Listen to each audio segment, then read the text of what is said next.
Hi! Hello! Welcome to our channel enlighten Amulya. ఈరోజు ఈ వీడియోలో మనకొక సిస్టర్ అయితే కోఆర్డినేట్ జియోమెట్రీకి సంబంధించి క్వెషన్స్ అయితే పోస్ట్ చేశాను కదా! అందులో కొన్ని ప్రాబ్లమ్స్ అయితే సాల్వ్ చేయమని చెప్పింది. సో, ఇప్పుడు కొన్ని క్వెషన్స్ అయితే సాల్వ్ చేద్దాం. ఫస్ట్ వన్ ఎయిత్ క్వెషన్ చూడండి. The ratio in which the point x1 plus t of x2 minus x1 y1 plus t of y2 minus y1 divides the line segment joining x1 y1 and x2 y2 is given by అని అడగడం జరిగింది. Already మనకు తెలుసు 2 పాయింట్స్‌ని x1 y1, x2 y2ని joint చేసేటువంటి line ఉంది కదా!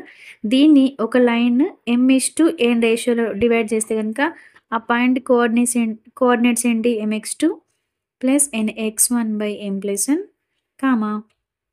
my2 plus ny1/m plus n.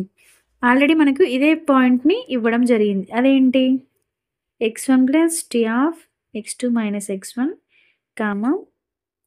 t of y2 minus y1 plus y1 ఎట్లైనా పర్లేదనమాట. ఈ వైని ఇటు రాశాను. సో, సాల్వ్ చేద్దాం. ఏదైనా ఈక్వల్ చేసుకోవచ్చు. మనం దీన్ని ఈక్వల్ చేద్దాం. my2 plus ny1/m plus n is equals to y1 plus ty2 minus ty1. ఓకేనా? ఎందుకంటే ఈ పాయింట్ ఉంది కదా! ఆల్రెడీ ఎక్స్పాండ్ చేసి రాసిన. సో, ఇక్కడ మల్టిప్లై చేస్తే my2 plus ny1 is equal to m plus n into y1 plus ty2 minus ty1. mతోని చేస్తే ఇక్కడ చూడండి ఈ రెండిట్లో y1 కామన్ ఉంది కాబట్టి m plus n into y1 common తీస్తే 1 మైనస్ t ప్లస్ ty2. ఇక్కడ ఈక్వల్ చేద్దాం. my2 plus ny1 is equals to multiply చేసుకోవాలి. my1 1 minus t plus mty2 plus nతోని చేస్తే ny1 1 minus t plus nty2. m terms అన్నీ ఒక side, n terms అన్నీ ఒక సైడ్ తీసుకుందాం. ఇక్కడ చూడండి డివైడ్ చేసుకోవచ్చు కదా, ny1 minus nty1. So, ny1 అనేది క్యాన్సిల్ అవుతుంది. అన్ని m టర్మ్స్ అన్నిటి తీసుకొచ్చుకుంటే my2 minus my1 1 minus t minus mty2 is equals to ఇదేంటి nty2 మైనస్ nty1. ఇందులో నుండి ఇవి రెండిట్లో y2 కామన్ కదా, m కూడా కామన్.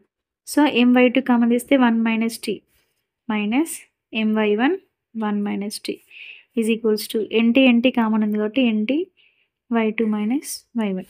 ఇందులో చూడండి 1 మైనస్ t mm కామన్ ఉంది. సో, m 1 మైనస్ tని కామన్ తీస్తే y2 minus y1 is equals to nty2 minus y1. y2 minus y1 cancel. n ఇటు తీసుకొస్తే m/n is equals to t/1 minus t. అంటే m:n is equals to t/1 minus t. అంటే ఈ x1 y1 x2 y2ని join చేసినటువంటి లైన్ని ఈ ఇచ్చినటువంటి coordinate t/1 minus t రేషియోలో డివైడ్ చేస్తుంది అన్నట్టు. సో, నెక్స్ట్ క్వెషన్ చూడండి. The ratio in which the point x1 plus t of x2 minus x1, y1 plus t of y2 minus y1 divides the line segment joining x1 y1 and x2 y2 internally then. అంటే చూడండి ఇంతకుముందు ప్రాబ్లంలో ఏ రేషియోలో divide చేస్తారంటే t/1 minus t అని చెప్పినాం. కానీ ఇంటర్నల్లా external అని తెలీదు. That depends on value of t కదా. ఇప్పుడు ఏమంటున్నాడు అంటే ఇంటర్నల్గా డివైడ్ చేయాలి అంటున్నాడు. రెండు పాజిటివ్ ఉన్నప్పుడు మాత్రమే మనం అది ఇంటర్నల్‌లో ఉన్నట్టు. ఏదో ఒకటి నెగెటివ్ ఉన్నా అది ఎక్స్టర్నల్‌గా డివైడ్ చేస్తుందని అర్థం. సో, ఇప్పుడు ఇది పాజిటివ్‌గా ఉండాలంటే దీని అర్థం ఏంటి? 1 మైనస్ t అనేది గ్రేటర్ దాన్ 0గా ఉండాలి. అంటే ఇప్పుడు t వాల్యూ ఏమవుతుంది? 1 గ్రేటర్ దాన్ t అంటే t లెస్ దాన్ 1 ఉండాలి. సో, ఖచ్చితంగా t అనేది లెస్ దాన్ 1 ఉండాలి. మరి t ఈజ్ ఈక్వల్ టు 0 ఉండొచ్చా అంటే ఉండొద్దు. 0 ఉంటే అది ఎట్లా డివైడ్ చేసినట్టు కాదు కాబట్టి t వాల్యూ అనేది ఖచ్చితంగా 0కి 1కి మధ్యలో ఉండాలి. చూడండి. సో, ఆప్షన్ బి అనేది correct answer. Remaining questions in next video. Thank you.